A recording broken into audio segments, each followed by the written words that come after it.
Good morning. My talk today is titled A World of Refugees. Now, I took that title primarily because it's very inclusive, because we do live in a world of refugees. It seems like refugees are everywhere. They're on our television screens, they're in our political debates, and they're in our stories that we tell in our families about coming to this country. I want to say I'm not an expert on immigration. This is an exploration. I'm trying to learn more about this, but it's an issue on this ever-shrinking planet that we cannot ignore any longer. There are times that I'll be critical of U.S. policy. I want to say that the United States, however, has been a refuge for people around the world more than any other country. And at times, we act magnanimously, in public and in private, to live up to the words of the poet Emma Lazarus. Give me your tired, your poor, your huddled masses yearning to be free, breathe free, the wretched refuse of your teeming shore. Send these, the homeless, tempest-tossed to me. I lift my lamp beside the golden door. Homeless, tempest-tossed to me.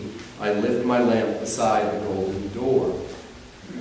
Now, besides the somewhat demeaning classification of huddled masses of immigrants being wretched refuse, those words are relatively important for this country, a good statement of our values on the Statue of Liberty. Now, according to the U.S. Immigration and Naturalization Act, there are 4 different goals our immigration policy is trying to attain. 1, protection of refugees. 2, reunification of families. 3, admission of immigrants with needed skills. And 4th, consideration for the diversity of admission by country of origin. Now, at the center of our debate today is how we prioritize those goals. Are we more humanitarian as a country, or are we utilitarian?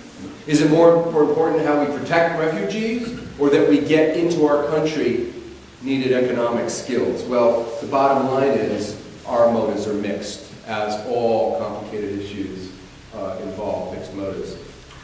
But when I look more closely at why an estimated 11 million people in the U.S. who are, depending on how you want to frame it in your political point of view, either undocumented or you want to call them unauthorized, some people like to use the term illegal. It's odd to call a person illegal.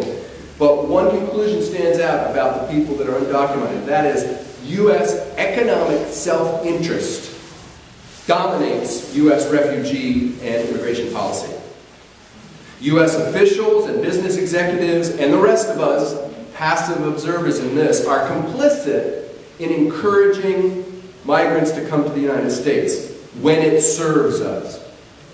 We rely on undocumented workers all the time, you and me as well. So undocumented workers are paid by employers who know full well that they're undocumented. In fact, they can prefer them quite often, because undocumented workers, you can pay them less, you don't have to give them benefits, and the undocumented workers are less able to find resources to protect their employment relationships. So they're easier to control. So those in power, including us as consumers, take advantage of this marginalized group, and that's a theme that runs throughout my talk. But for now, I want to emphasize that migration is central to ethical culture's heritage. This tradition that this organization is a part of obviously began in the migration story because its founder, Felix Adler, the man on the portrait on the stairs, was a migrant from Alsace, Germany, when he came with his family in 1857. And when after he entered New York Harbor, he was struck by the warm welcome that he felt in this country. Now, certainly this embrace was a lot easier for the Adler family because they had access to power and resources that many people didn't. Felix's father was a leader in the Jewish Reform movement in Europe, and the American Jewish community embraced the Adlers very well. He came on as rabbi of Temple Emmanuel, one of the premier synagogues in New York City. So his road was a particularly easy one. It's not a typical immigrant story. But the future founder of ethical culture was exposed to immigrants who were less fortunate than him all the time because his mother, Henrietta, took him around to orphanages, to soup kitchens, and it was his focus in the ethical culture movement to look at the plight of the urban poor, suffering from alienation of all kinds, social alienation, political alienation, economic alienation, And he worked with many of these people who were ex-farmers that had no skills in living in an industrialized society, had very little English skills quite often, and as a result they were easy prey for unscrupulous businessmen and tenants, landlords as well. So in 1857, the year the Adler family arrived, there was an economic panic that hit this country, and it led 41,000 people in New York City alone to apply for sleeping arrangements in U.S. police offices in 1857. That's how desperate things were back then. The Temple Emmanuel, where the Adlers were centered, focused on helping the urban poor. They gave a lot of money to Irish immigrants. They worked with the Hebrew Orphan Asylum in New York as well. By the time he was 19 years old, Felix Adler was lecturing to the orphans as an educational volunteer effort of his own. And after founding the Ethical Society, Adler worked with the Tenement House Commission for state-subsidized tenements, the first one being a Jewish housing community on Cherry Street in New York. Adler reached out to the famous photographer Louis Hines, who worked at the Ethical Culture School, and his photographs were fundamental in helping immigrant children get protected from labor practices that were used. Hines took his classes down to the busiest port in the United States, Ellis Island, because he wanted his students to see the richness and the diversity of immigrants coming in. And he took photographs that are in U.S. collections around the world. It's interesting, actually, photographs are one of the huge elements that humanized refugees in the United States. Many of you might know Jacob Reed and his book, How the Other Half Lived, which was fundamental to Teddy Roosevelt's conversion to protecting the urban poor and fueling progressive reforms. So I found it kind of interesting how much images are dealing with today's immigrant crisis in Europe as well. The Middle East refugees that are flooding in there, most of you will recall one picture that really tragically struck us all. It was a picture of 3-year-old Syrian Alan Kurdi, who was found dead on a beach in Turkey, another victim of an overcrowded boat coming from the Middle East. And those images were broadcast around the world, and it really did galvanize this sense of empathy that we had for the refugees. A lot of images were used in other ways. John Oliver on HBO turned to a different image. It was a bizarre one. It was a Hungarian camera woman kicking and tripping refugee children running around a panicked crowd. All of these images, very disturbing, show the indignity suffered by the refugees. So it's easier, I think, to look at the more heartwarming images like the ones of the Germans welcoming refugees in the train station in Germany with cheers and songs. I mean, that was beautiful. There were some other images that were pretty amazing. Chancellor Angela Merkel, I don't know how many of you saw these, took selfies with refugees at a Berlin refugee center. And in the article that was talking about it, it said the refugees were, quote, stunned at the realization that their long, dangerous journey to Europe has led them not only to safety in Germany, but to a casual photo op with one of the most powerful leaders in the world. So it was a real effort by Merkel to do this. Now, the public relations battle in this country and how it's being framed about what's going on in Europe is not just a battle of images, it's a battle of words, and there are a couple of words that are extremely important. How the refugees are being labeled. Because if you're being labeled an immigrant, that's used to define somebody who voluntarily chose to relocate. Whereas the term refugee is used to describe those who are forced to flee their home country. These people who are designated as refugees have to prove that if they return home, they will be hurt or harmed or killed due to their race, religion, nationality, or group affiliation. And refugees can apply for asylum, whereas immigrants cannot. It's easier to get into a country based on asylum. So the political debate in this country is ratcheted up because early reports of what was going on in Europe used the term immigrants, and many people were saying that the news was trying to deflect political responsibility for helping people. A lot of times people use the term illegal immigrants in this country, certainly, and that all feeds on this protectionist fears that people coming into our detention centers are potential terrorists. They're trying to get better jobs than they could get at their home. That they're opportunists. They're not really desperate. But most of the people you've seen in the news in the last month are desperate. These are people that are coming from countries. There was one UN study that said 60% of those who actually made it to Europe came either from Syria, Eritrea, or Afghanistan, places where brutal oppression and extremism and war is making it hard to live. So certainly the horror that's now Syria is greatly responsible for the biggest part of this wave of refugees recently. 4 years of civil war there has killed almost 200,000 people and pushed millions of people out of their country. And they're living in horrible conditions, as you know, in Lebanon and Jordan and Turkey, where the World Food Organization no longer has enough food to feed them. So Lebanon, one country of 5 million people, has taken in 1 million refugees from Syria. That's the equivalent as if the United States took in 60 million, an almost unheard of number. So, according to the New York Times, Nicholas Kristof talked about how the U.S. has not lived up to that challenge. We've taken in supposedly 1,500 as of that article. So, the occasional heartwarming stories of people being welcomed to Germany, of course, shows one side that Europe's not doing much better. There's a lot of xenophobia there, and a lot of people are doing their best to stigmatize the immigrants, to hamper the resettlement. Amnesty International says that not a single Syrian refugee has been allowed in the United Arab Emirates, Kuwait, or Saudi Arabia. Not a single one. Some of the richest countries in that area. Now that brings me a little bit to what role the United States is playing in our culpability. We have been an incredibly welcoming country. Between World War II and 9/11, the United States resettled more refugees than all other countries in the world combined, which is pretty staggering. But since that time, things have changed because we're afraid after 9/11 the terrorists will become infiltrated into our refugee system. That seems a little unlikely to me that a terrorist would use a very transparent process of applying for asylum to get into our country, but nevertheless, we have become very protectionist in our policies.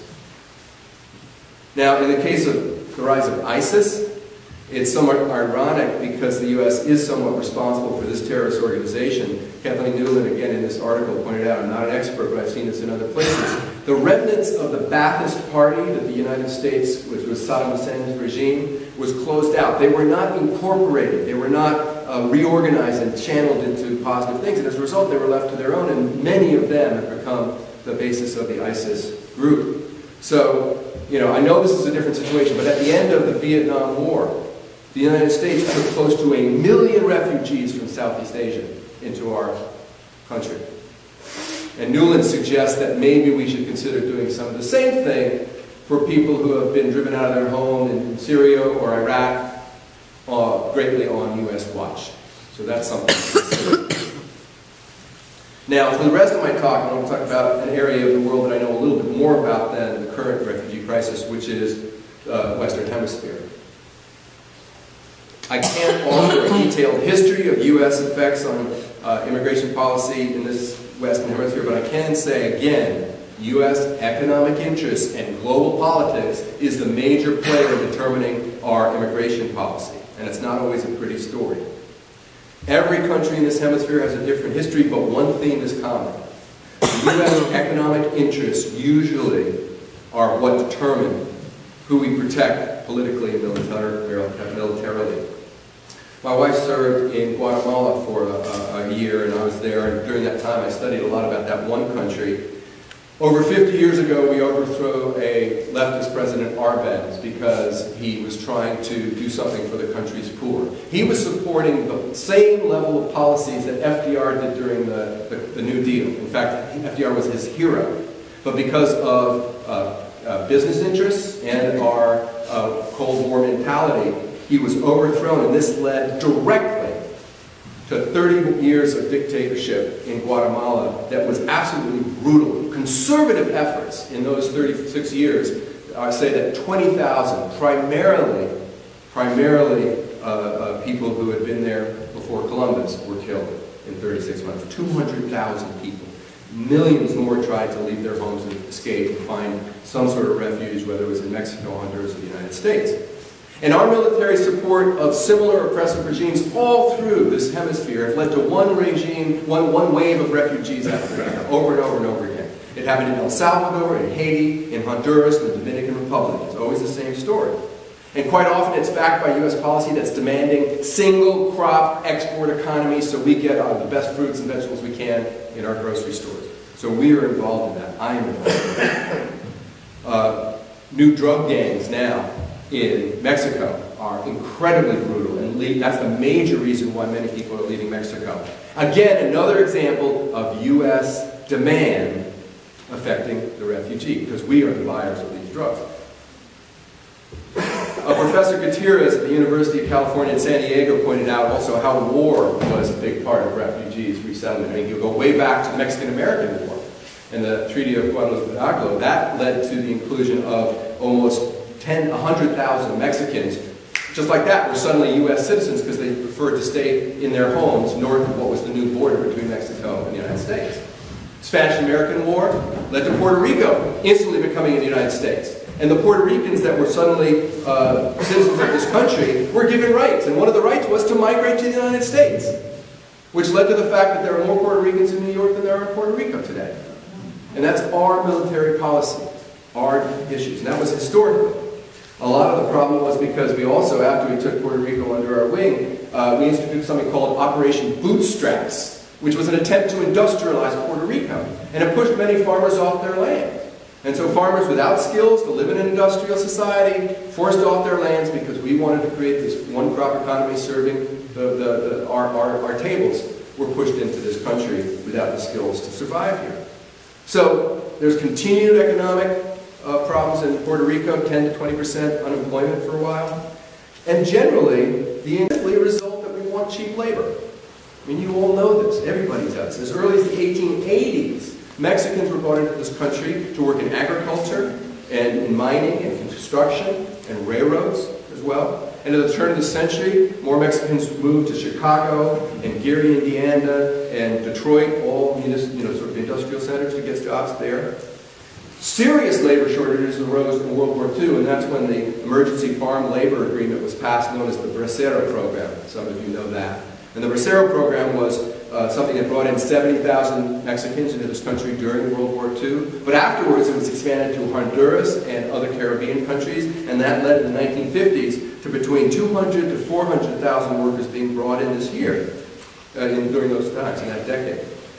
So the Bracero Program ended in the 1960s, but it really was part of this tradition of bringing in workers when they're necessary for our labor market, and U.S. officials turning a blind eye to immigration restrictions that we have on our own books, because they serve our business interests and they serve you and me as consumers. So Professor Gutierrez cites census data that indicates that authorized and unauthorized immigrant workers constitute, this is stunning statistics, 40 to 50% of drywall workers, packaging workers, meat and fish workers, maids, housekeepers, 30 to 40% of all roofers, painters, cement workers, brick masons, cooks, groundkeepers, laundry workers, textile workers, and dishwashers are undocumented and documented immigrants. And immigration of earned skill, of skilled workers also comes in, quite much more from South America. 30 to 40% of immigrants from Argentina, Peru, Chile, and Venezuela have at least a bachelor's degree. So again, immigrants are all very diverse, but clearly the effect on South America is a brain drain. And you've heard recently presidents of countries in Latin America saying, stop, stay home, we need you here. But again, when it serves our economic interest, it happens. So the debate about who we should call immigrants and who came by free will and who we should call refugees who were fleeing hardship, that continues. And that is not an easy line to draw. I'm not saying it's easy. Protectionists will continue to deny both the severity and the U.S. culpability in creating suffering for millions of people around the world. I think that the threat of foreigners is overblown. Quite often people use this as a fear. People who look and sound and act differently than us are going to be different. But from my point of view, our ideals and our history and our country actually benefits. Diversity is our strength. And there are statistics to back that up. In 1965, President Johnson signed the Immigration Reform Act. And when he was signing it, he said that the quotas, which basically tried to protect the Anglo nature of U.S. demographics, when that was thrown out, President Johnson said that it violated the basic principles of American democracy, the principles that value and rewards each man on the basis of his merit. Part of the civil rights movement was trying to bring that belief in the inherent worth of individuals to refugees in this country. Now there's Tom Gelton who wrote a book, A Nation of Nations, examined this quite a bit, and I read parts of that book. The successful refugee settlement in the United States, he says, look, we don't throw our borders open. That's clear. He says that there are, quote, questionable characters that we have to keep out of this country. The review in the New York Times of this book says, it's harder to say what all this means, but perhaps this is because we have not arrived yet at a solution. He continues, one has the sense that at the end of this book, this experiment is still very much a work in progress. And that's true. We don't have the answers. This is a work in progress. But you can look at statistics, and the economic effect of immigration generally helps people. In Jelson's book, he talks about a study by the National Bureau of Economic Research that talks about how the fact when immigrants come up, usually wages of everybody rise. There's this myth that somehow with new immigrants coming out, there's competition and wages drop. That's not true. In their study, 19 out of 20 industrialized nations found that immigration actually helped everybody who were already there as well. It improves the economy. It stimulates the economy. The CEO and chairman of Chobani Yogurt Company recently went to the island of Lesbos trying to help Turkish refugees. His name is Hamdi Yulukaya. And he wrote an article about how he wants to use empathy and self-interest to get us to help the refugees. He was a Kurdish refugee himself. And he went to this island and he said, quote, imagine if somebody who left from the place where they were comfortable, they've gone through so many emotions, physically and psychologically, and they survived. They made it to a new place. When you are in this mindset, when you go through this whole thing, you are the most productive person you're ever going to be. Nothing will scare you anymore. So let's look at refugees in a way, not something that burdens the society, but as an opportunity for the society. He appeals to both our heart and our head. It's both the right thing to do and it's the pragmatic thing to do, to incorporate and welcome refugees as well as we can. Kathleen Newland in that CNN article talks about how certainly there are many people in this country that benefited from the refugee populations. She uses stories, and you always hear these stories. She talks about how the German scientists helped win World War II. Many of the professors that fled communist Europe are now staffing some of the finest universities in this country. And she says, ultimately, refugees have for the decades given the United States tremendous payback for its humanitarian leadership. We would be a poorer country in pocket and in spirit had we not taken them in. All right. My life would certainly be poor without some refugee stories, so I'm going to share one particular one with you that actually was quite alive yesterday. I just came back from a family reunion on my wife's side, and I offer this not to prove any points, not to say that stories, which are very emotionally compelling, but that's not how you build policy. So I'm not saying this is why we should do it, but I am saying these stories are why we should look more carefully at our immigration policy and look at the studies and look at the impact of immigrants in this country.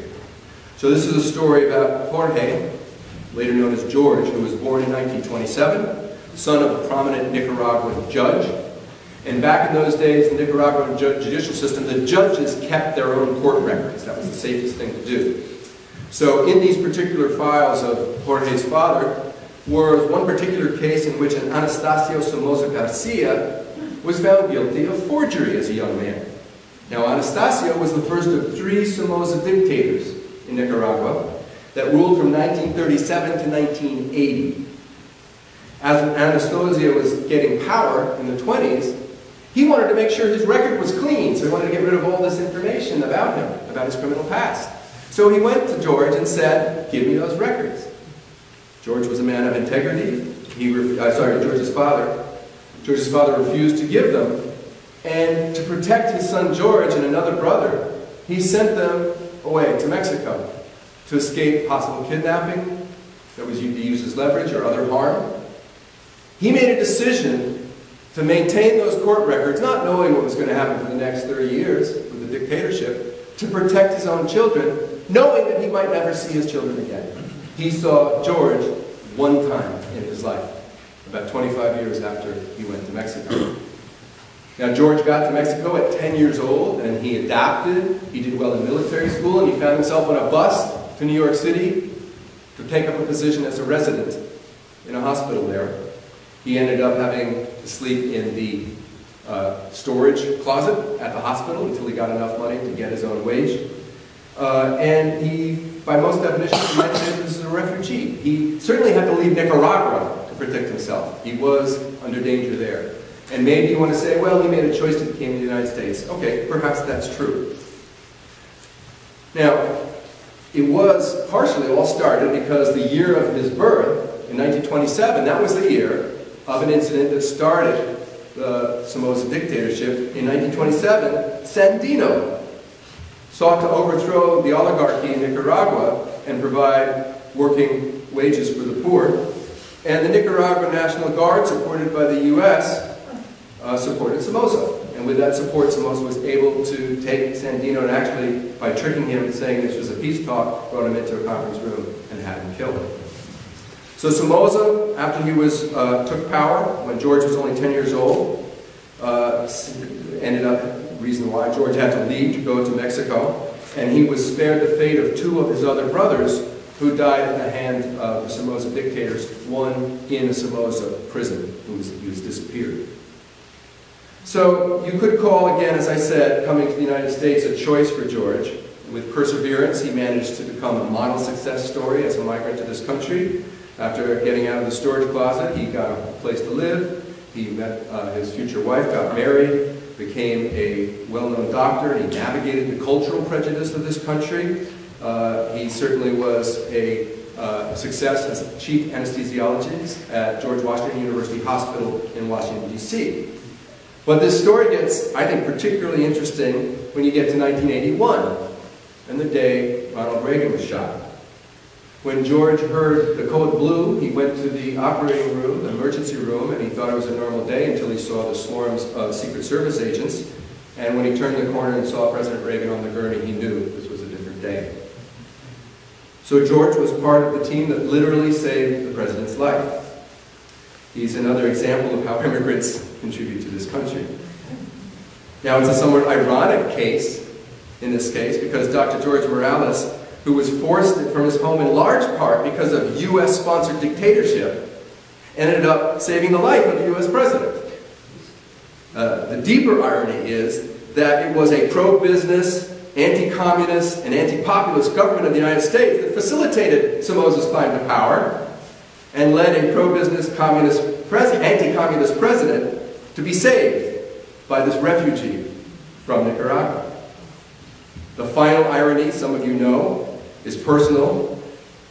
The U.S. troops, responding to the invitation from the Nicaraguan elites who came into Nicaragua, occupied Nicaragua from 1912 to 1933, propping up the Somoza, the growing conservative forces, and eventually the Somoza family, that eventually caused the death of Sandino and caused George Morales to have to leave to become anesthesiologist to the presidents. And it was in that city in Washington, D.C. that my wife Maureen Morales, daughter of Dr. George Morales, lived, and I met her there. So here's the twist. The commander-in-chief who first sent troops to bolster the oligarchy that became the Somoza regime was my great-grandfather, William Howard Taft. So you may be a little overblown to say this, but my last name, Taft-Morales, is kind of wrapped in an ironic confluence of U.S. geopolitical aims and the tale of successful refugee-to-resident evolution. So make of it what you will. All I make of it is simply a greater commitment to make more sense of our immigration debate. It has such a political chess game to it. It's so full of distortions and half-truths, xenophobic fears of others. They obscure the collective benefit that increased immigration gives us and distracts us from our real issues with homeland security. The best way to minimize terrorism in this world is to ensure the safety and health of all people, everywhere. There are dangerous people in the world that are drifting on this sea of refugees, I know that, and taking in refugees is never easy, but overly restrictive policies in immigration is not the answer. In general, people coming to this country give to our country more than they take from this country. So finally, this personal story reminds me of the uniqueness of every refugee to this country, and behind the statistics of human beings, that from the perspective of ethical humanism, we should take in considering the inherent worth of every individual. How we can do better in the current refugee crisis is really up to all of us to figure this out. You can do so today by digging a little deeper. Half of our collection is being given to the UN Emergency Refugee Fund, so please dig deeply. And at the very least, study more. Don't believe everything you see on CNN, and let's try to do better in this world of refugees. Thank you very much.